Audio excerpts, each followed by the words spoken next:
Bismillahirrahmanirrahim. Start in the name of the one God, Allah. That was a nice break we had, and I hope you guys went to the website, or you will in the future. Again, I'll post everything on the bottom, and comment and rate and say whatever you want in this thread. I'm not going to delete anything. Like I said, I want to get back into the questions I wanted to know. You know, have you seen a change in the past like 15 years? I have. In terms of the ummah? In terms of the youth involvement or lack of involvement, or more towards you know, the dunya or the world, and you know, partying and girls and this and that. Have you seen a difference? Well, I can say yes and no, because yes, you definitely see in certain places where you see the youth losing interest in religion. They say, "Oh, please, man, I'm sick and tired of religion. Just leave me alone. Let me do my thing. I'm young. When I'm older, then I'll get more involved in religion. Like when I'm a bit older, then I'll commit myself to Islam." But then at the same time, I've seen 7-year-olds and 8-year-olds with that sincerity. They stand there in salah before they even have to. And they're standing there and they're concentrating on everything they're doing. They want to get everything perfect. And then you get the 14 and 15-year-olds that are wanting to really dedicate themselves. So you get both. You get the ones that are, okay, I just want to go and hang out with the girls. You're talking about in what's happening in South Africa. I mean, well, in terms of, well, I mean, since you don't live here, you can't really see. But I mean, I live here, and I seen. I mean, myself, I was not really. I mean, I was Muslim by name, but you know, I didn't do anything that personified being Muslim. You know, and but my mom, you know, inshallah, she is in Jannah. You know, makes it to Jannah. And in 2005, she gave me a Mushari, you know, Quran CD with a translation, and I said in my mind, like, why are you giving me this? You know, I don't want to say anything bad, but I said, why are you giving me that? I don't care. You know, it's like, you know, I'm not going to listen to it. I said in my mind, but I didn't want to hurt her feelings. But I put it in my car, and you know, maybe a few months later, I put a CD in, and it was like, oh, that's pretty nice, you know. And the translation wasn't that old English like "Art Thou," and it was regular English, and slowly that was my catalyst, you know, to coming back to Islam, you know. And I thank my mom for that, and I hope, you know, she gets rewarded for that. You know, and but if it wasn't for that, I mean, I don't know where it would be. So that is exactly what Allah wanted anyway. Allah has ordained every single person to return or come to Islam at His own time. Now, the youth that are out there, we have to be careful about saying that all American youth are not like that, because I've seen in the time that I've been touring in the last month, I met some fantastic Muslim youth that are really strong. I want to say, when I say youth, I don't mean like the 13-year-olds. And I mean, you know, from 15 all the way to 30. You know, before I was married, I considered myself a youth. I guess I still am, you know. But, you know, I look at the 15-year-olds or, you know, 22-year-olds, and it's like yesterday, you know, but I'm like 10 years older than them, you know. We're getting old now. Yeah.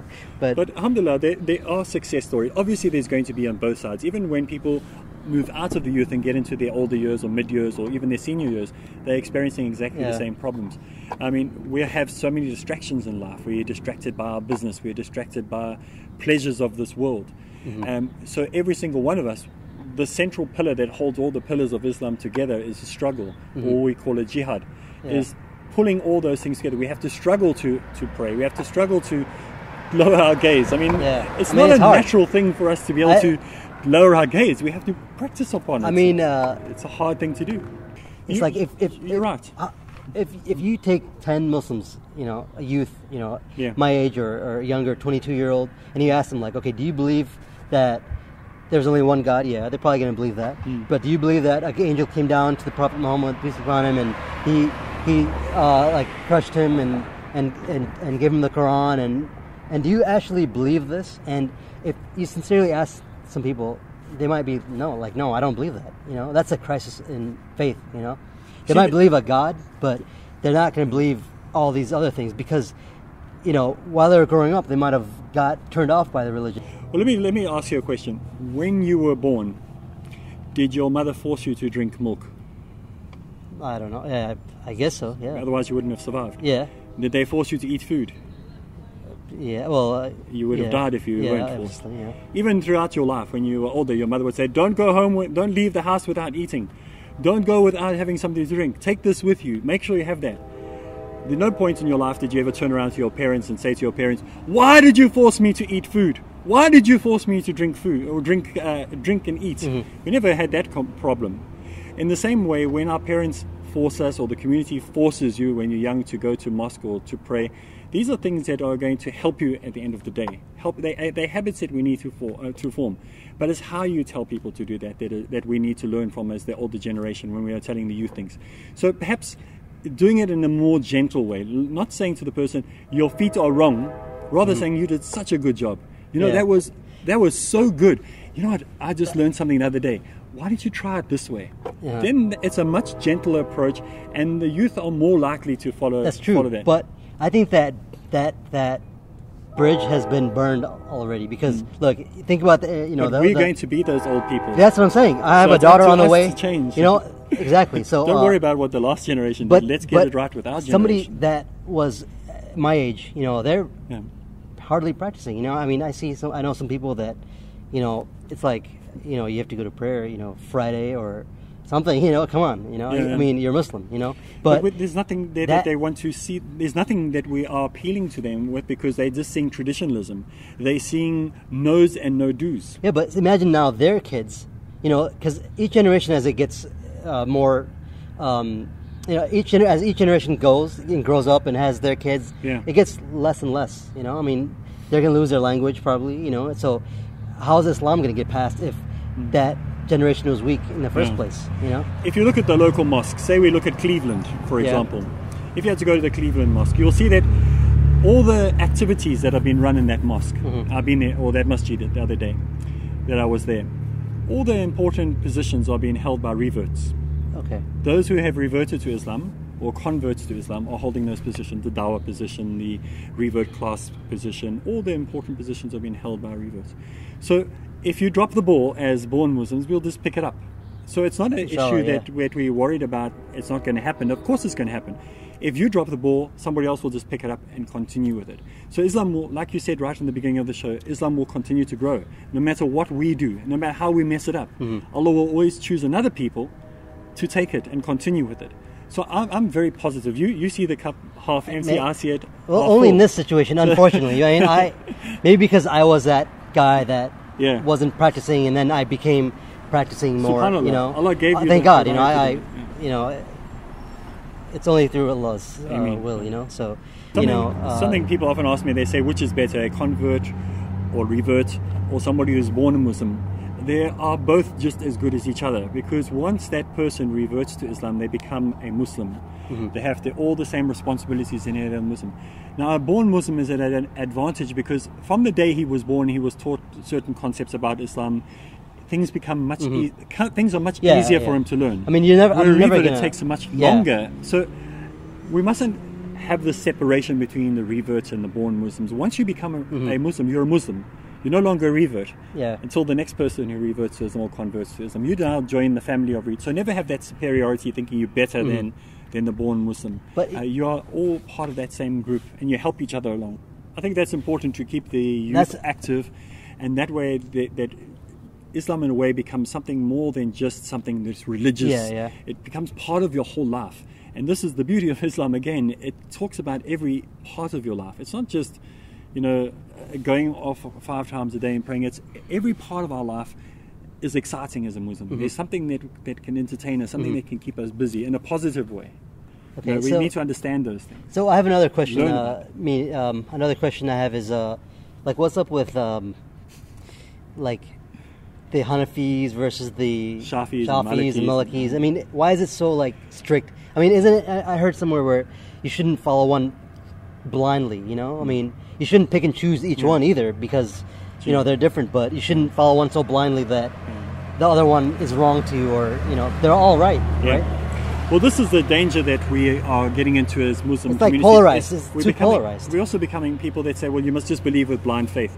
And this is something that was not taught in Islam. Islam is something that we must understand. Why are we doing what we're doing?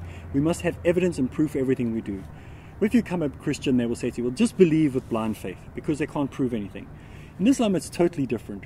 Everything we do, we must question why we do it. And once we have that knowledge, and once we know why we do it, then we believe and we follow that thing. We don't just blindly follow. So if you're following anybody, whether it be a madhab or a imam or whatever it might be, blindly without knowledge, without having the proof given to you, that's dangerous. So we respect all the imams. We respect all the imams. In fact, I think it's very, very important that when somebody reverts to Islam, that they are taught the basics of how to perform their salah, how to stand. All these things are important. Now, everyone will have a different opinion if we don't have a standard. So the imams gave us standards. The 4 imams gave us a basic standard. But we don't take that over the Quran and the Hadith. We still must follow the Quran and Hadith, and we use the 4 imams' teachings as a guide so that we know how to perform things in unity and uniformity. So we don't substitute the Quran and the Hadith with following a madhab. Some people have taken to the extent where they say, well, the imams didn't say that, and it's even against what the Quran or the Hadith is saying. That we must never do. So we respect, we follow. We're not I'm not, and I don't think anyone should be anti-madhab. But we should be those type of people that don't allow our madhab to overrule our following of the Hadith and the Quran.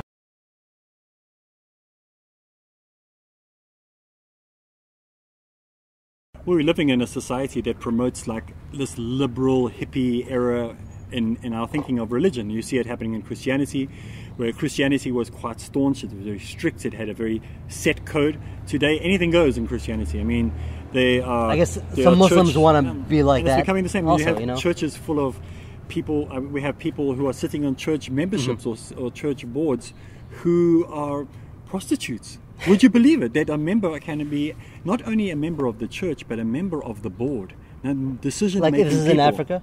In different parts of the world. I've met many people. This is a fact? This is a fact, yes. Okay. So we have the same liberalism coming into Islam. And people say, listen, brother, you're not going to bring the people into Islam. We've got to modernize Islam.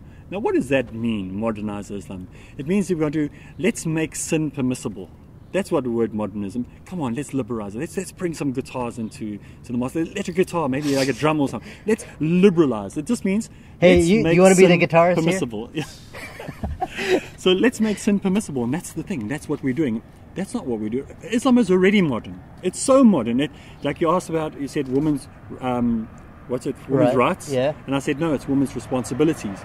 Today we're using words that we don't really understand properly. We say, animal rights, human rights, women's rights. What are we saying? We don't even know what we are saying when we say that. What we need to be saying is, what about animal responsibility? We need to have responsibility to looking after those animals. What about the responsibility of looking after the environment? Responsibility of women, responsibility of men, responsibility of children. Then we will have a whole different world that we live in. But we want to say human rights, but we don't even know what that means. So let's say human responsibilities and start taking responsibility for our actions. Take responsibility for the environment. Take responsibility for everything in our environment. Then we will start. The youth are sick of this liberal Islam. They want an Islam with rules and regulations. If you give your kids free reign to do whatever they want, they soon get sick of it. Yeah. Then they want somebody to say, let's do it this way, let's do that. We're not saying that we have to be so strict on them that they don't want to come to the mosque, but there needs to be this balance between the two. And they will respond to that. Yeah. Okay. Well, Inshallah. Inshallah. And so how was your experience coming to America from South Africa? And in terms of seeing the youth or lack thereof or more youth involvement, I mean, does that make you feel better, or does that make you more optimistic about the future of Islam and I'm very in the West, I guess? I am very positive about what I have seen in America. It is exactly not what I expected to see. When I came here, I expected to see Muslims that had absolutely no interest in the community. I expected to see very weak Muslims. I expected to see Muslims that would be hiding in the dark, undercover Muslims. This is what I expected. I didn't expect to see brave Muslims. I never expect to see a Muslim praying out in the open. I never expected to see as many youth coming to the mosque as I have seen. Youngsters wanting to learn more about Islam. And so it has been a very pleasant surprise. Yeah.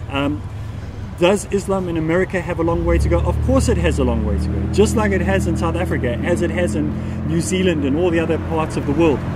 We have to be more active and less reactive. We need to be more proactive and less reactive. What seems to happen in the Muslim world, we wait for some atrocity to happen or something bad to happen to Islam. And then we stand up and go, oh, this is terrible, let's burn some flags. instead of being proactive and saying, listen, what will happen in 5 years' time if something has to happen in our community? What will happen? How will we deal with these issues? So we become very reactive and not proactive. And I think this is what we have to do. We have to think of a 10-year plan, a 20-year plan, a 50-year plan for Islam in each country. And we still follow, inshallah, but that doesn't mean we don't plan. Yeah. If we look at the early Islam, they planned everything that they did. Like, what is your thoughts about like how it's going to be in 10 years? I think Islam is going to really grow very fast. I mean, we see it happening all the time. In South Africa, in my office, I have about 10 reversions a day. Between 6 and 10. On a good day, 10. On a bad day, about 6. That's people coming and knocking on my front door. So it's not we going out telling anybody. They're just coming. So we're finding that it's very, very easy. People are coming into Islam. They're getting sick of fake religions. They're getting sick of messing around, even as Muslims, because Muslims also revert to Islam. So we find many Muslims that are that, I'm sick of this. I'm sick of playing games in Islam. I'm sick of Islam that's not really working. I'm sick of the artificial Islam, the one that this doesn't make sense. So they're coming to Islam and they're reverting. Yeah. And so all the time we're seeing it. Here in America, we've had fantastic results with people coming after and saying, brother, now I'm going to really get serious about Islam. Now I want to revert to Islam. So yeah, I think the thing different about when I was growing up versus now, it's such a global community, you know. I mean, you got the internet and Facebook. I mean, everything. It's just everything's global, you know. It's not a big deal to have a friend in Africa. It's you true. know, it's not a big deal to you just I mean, nobody chats, but you know what I mean? No AOL anymore. You just Skype and you can see a scholar anywhere in the world and talk to them and ask them a question. But see, the thing about, now you put up an interesting point, like if I was living in the US, I have no need to ask a scholar about my community, you know, like we have capable scholars here, you know, Ahrar, you know, is capable, there's other scholars that are capable, you know, and but in terms of like Islam as a global thing, it's not like a local, you know, Saudi Arabia or India or phenomenon anymore. It's global, you know, and this is the beautiful thing, is that we have one big global village now, and we can all communicate with each other at a touch of a button. You can get advice from one of the scholars that you thought were untouchables. Now you can contact them anytime. You can just click on their profile and ask them a question. They will respond to you. I mean, before there was this hierarchy, this distance. You couldn't get to these people. They were too pious. There weren't any local. Now it's easy to. You know, born and raised in America. You know, and you didn't. You know, you had to go to India. What is some guy in India, some village in India, had to do with? You know, me living in LA, he shouldn't be giving me advice. He doesn't know the situation. It's a world of a difference. You know, it's like black and white, literally. You know, it's that much difference. You know, alhamdulillah, it's wonderful that we have this technology and we must use this technology. Some people are frightened of technology, and I can understand why, because technology can be used for good or it could be used for evil. So people say, no, don't use technology. I'm on the opposite. I think that technology should be used. Use Twitter, use Facebook, use blogging, use Foursquare, use all these media networks. That's the thing. We need to have we have enough doctors, we have enough engineers and computer scientists and all that stuff. We need people in journalism. We need people in broadcasting, radio. I mean, it's not good pay for sure, but that mentality of our parents, you know, especially the older generation, the first generation parents that came from overseas, they tend to push doctor, engineer, lawyer, or whatever. You know, but we had to break that mold. And I think the next generation, my generation, their kids, you know, as they grow, it's going to be more diverse. And you see that on Facebook. You know, you see a Muslim sister that's, you know, hijabi and practicing, and she's doing film, you know, and Cannes film festivals and things like that, and that's awesome. And every time I listen to lectures by Ahrar and American born and raised people, my iman goes up. And there are leaders here in the U.S. and whether they like it or not, they've been kind of pushed to that leadership position, and you know, I think they must use it with wisdom. They must use that opportunity, because it's a very big responsibility, you know, because a lot of people are listening to you, you know, and they're not going to blindly follow you, but you know, don't blindly follow. Definitely not. Everything has proof and everything, you know, and but you know, we have limited time now, and it was great talking to you, and I hope we can do this again. Jazakallah khair, was a privilege. I apologize for this low budget you know, setup we have here, but maybe next time you come it'll be big better. production, Bollywood style. At least we have one good camera. That's on you, not on me. Okay, but Alhamdulillah, Jazakallah khair, and we really have been encouraged from South Africa to see the work that is happening here in America, and we want to develop this relationship with Americans. So contact us. Yeah, definitely. We're going to put the website on the screen here, right now. AreebIslam.com. AreebIslam.com. And what kind of information can they find on that? You can find out all sorts of information for new Muslims, for old Muslims, for bad Muslims, and for people just interested in knowing more about other religions. So you can go there, good comparative website. Now, is it something that someone from America would benefit from that also? Absolutely. So it's not like a localized No, it's Durban global. thing. It's got a global perspective, and it's wonderful. And it keeps the work of Ahmed Deedat going with latest information, brand new research. Because it's not low budget. Sorry. There's so many different high budget website. All right, you make it look bad now. But there's so many topics. We can go on forever for hours. But I think it's a great thing to know about other religions. Then that makes you stronger because you see the truth. And when I do comparative, in my small scope, when I do comparative religions and read about other religions out there like Christianity, and you see their theology versus our pure theology, it's refreshing that it's like, come on, man, how can you not believe this? Go to the website, good stuff there. And please rate, comment, say whatever you want. I'm not going to be blocking anything. And enjoy your day, and inshallah, may you find peace and happiness in what you do. And thank you for listening. And assalamu alaikum, peace be upon you. Thank you. All right, thanks.